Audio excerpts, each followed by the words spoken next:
O agir do homem e o agir de Deus. 1 Reis capítulo 18, versículos 36 a 41.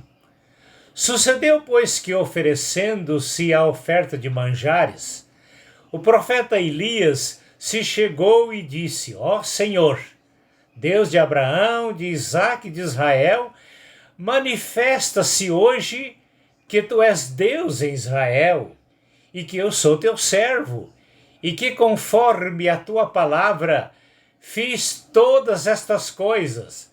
Responde-me, Senhor, responde-me, para que este povo conheça que tu, Senhor, és Deus e que tu fizeste tornar o seu coração para trás.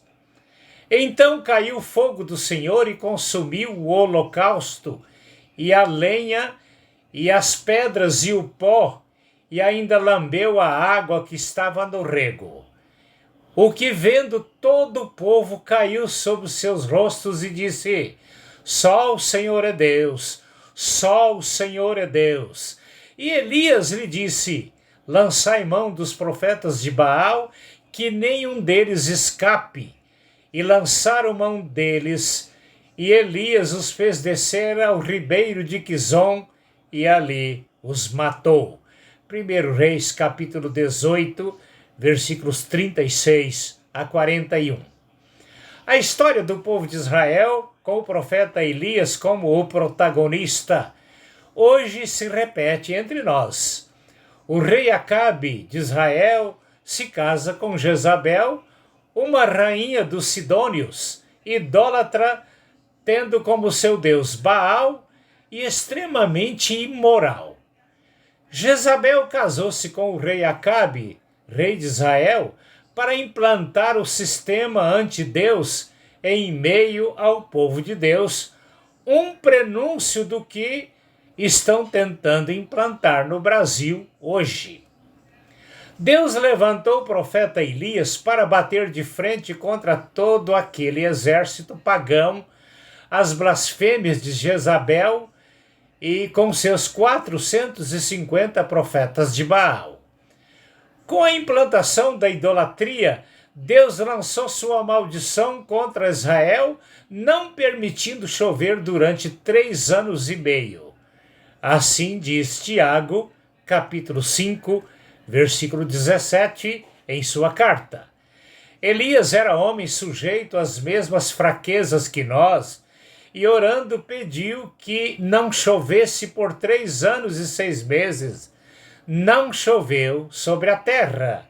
Creio que muitos morreram de sede e de fome. Tiago capítulo 5, versículo 17. Foi uma guerra espiritual por um bom tempo.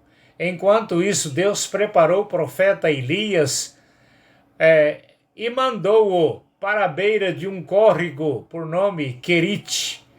1 Reis capítulo 17, versículo 3, onde recebeu alimento que Deus lhe enviava através dos corvos.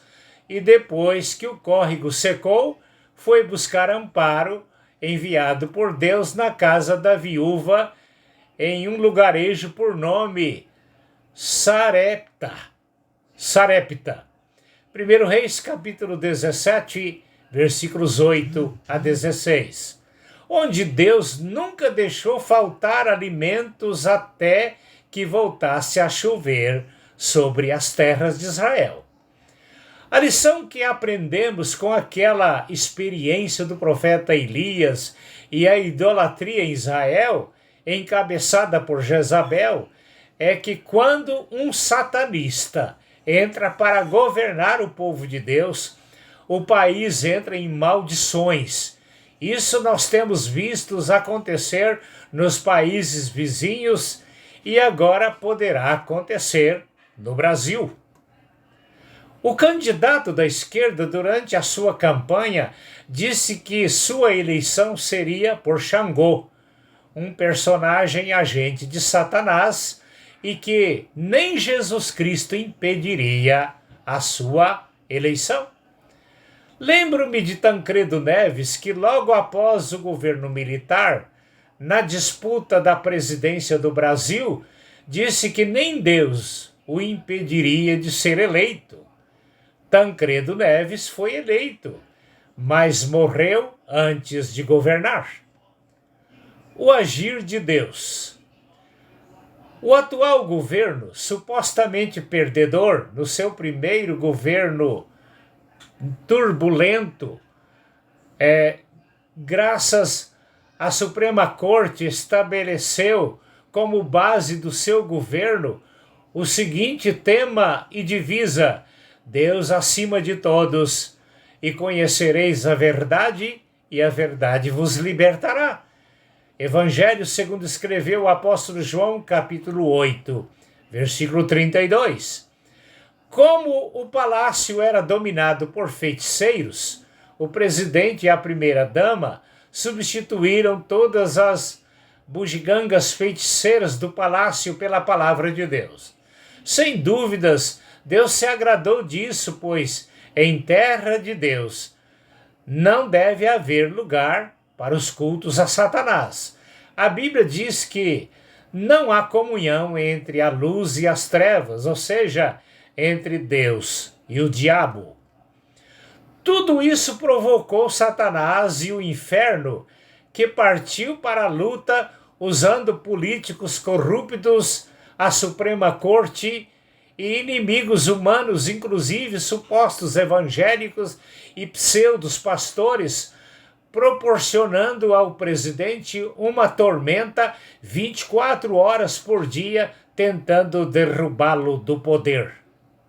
Sem dúvida, em meio a atentados sofridos, do qual escapou milagrosamente, também calúnias pesadas sofridas por ele, pela esposa, filhos e filha.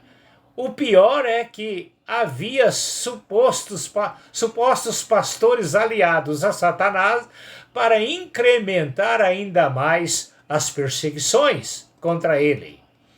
Com base na história do povo de Israel, com Jezabel e os 450 profetas de Baal, Deus só deixou para agir contra toda aquela invasão espiritual satânica do seu tempo, ou daquele tempo, decretando a derrota de Satanás usando o profeta Elias. Em tudo, a palavra final e a decisão é de Deus. O Brasil e a profecia em Apocalipse 12. A profecia diz que logo após o arrebatamento da igreja, que está para acontecer em breve, Israel será levado para um lugar onde será protegido das atrocidades da besta apocalíptica na grande tribulação. Que lugar será esse? Acompanhem comigo a história das relações entre Brasil e Israel, ou seja, uma parte da história. Descendentes de Israel no Brasil. Há uma forte probabilidade que os índios da América do Sul, em especial no Brasil, são descendentes do povo judeu desde o tempo dos reis Davi e Salomão, cerca de 1000 anos antes de Jesus nascer. As probabilidades são: por volta do ano 950 antes de Jesus nascer, quando o rei Salomão construiu o primeiro templo em Jerusalém, gente daqui do Brasil, terra esta que ainda não tinha esse nome, informou o rei Salomão que aqui havia uma madeira própria para as paredes internas do templo. Salomão enviou aqui uma caravana para buscar essa madeira. Quem avisou Salomão? Quem hospedou a caravana que a ajudou a cortar essa madeira? Tudo nos leva a crer que era gente dele aqui na ocasião. Outra probabilidade foram as escavações por geólogos em terras indígenas aqui no Brasil, encontrando peças com símbolos judaicos do tempo do rei Davi e do rei Salomão.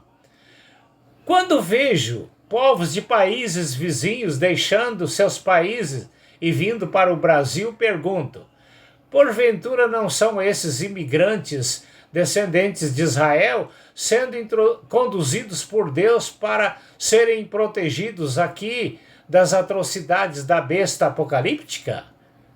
Tudo é provável. O arrebatamento da igreja.